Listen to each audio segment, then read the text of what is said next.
mun na am yenn saa yi di nga seetaan ci réseaux sociaux yi kenn koo xamante ne boo xoolee li muy dund dafay nekk da nga koy ñee wala nga jël sa àdduna di naan man de maa ngi dund lii di mere sa bopp wala di naqarlu di muy jur metit li am solo foofu mooy nga xamante ne kii di la wan dara ci benn 3 minutes wala ci benn 5 minutes lenn rek la la tànn wan waaye yow doo xam fi nga xamante ne foofu la jaar balaa muy egg ci vidéo boobu mu lay wan. Salaamaaleykum, maa ngi tudd Amina Diagne di leen dalal ak jàmm ci VSD MinaPro. sama papa doon na wax mburu moo xam li mu daj ci taal bi bu ma ñëwee yenn saa yi def benn vidéo ci benn 3 minutes ci benn 5 minutes mën na am kenn dina ma xool ne man lii laa bëgg def wala man léegi dama bëgg di def formation waaye fii ma jaar yépp balaa ma nekk di def formation boobu mën na am bu ko xamoon du bëggati sax nekk di def formation. li am solo foofu mooy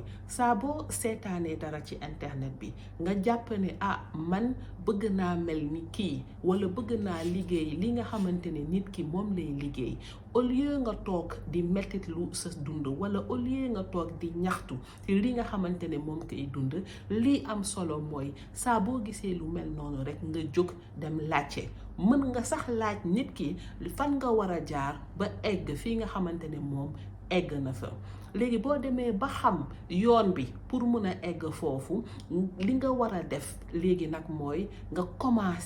commencé di ko jéem a dund commencé di dox ci tànk yooyu pour xool ndax dëggantaan li nga xamante ne moom nga yaakaaroon ne moom nga bëgg ndax moom nga bëgg dëggantaan am déet ndaxte bu dee dafa nekk loo xamante ne ci sa xel rek lay doon dafay jafe torop nga mën a xam ndax loolu yaa ngi ciy gis sa bopp wala ndax gisuloo ci sa bopp bés boo demee nag di dox ci tànk yooyu li am solo mooy nga bañ a yaakaar ne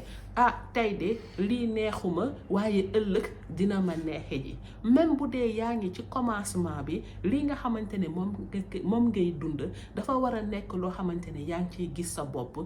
yaa ngi koy dund mu lay neex même si eggaguloo objectif bi nga xamante ne foofu nga bëgg a egg nit ki ngay gis mu lay wan benn 3 minutes mun na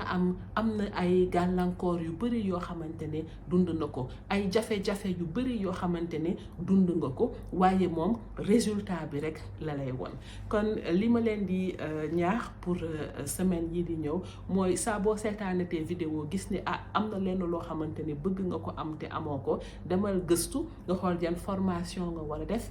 yan xam-xam nga war a dem gëstu ngir mën a dund li nga xamante ne jàpp nga ne moom mooy li nga xamante ne moo la war.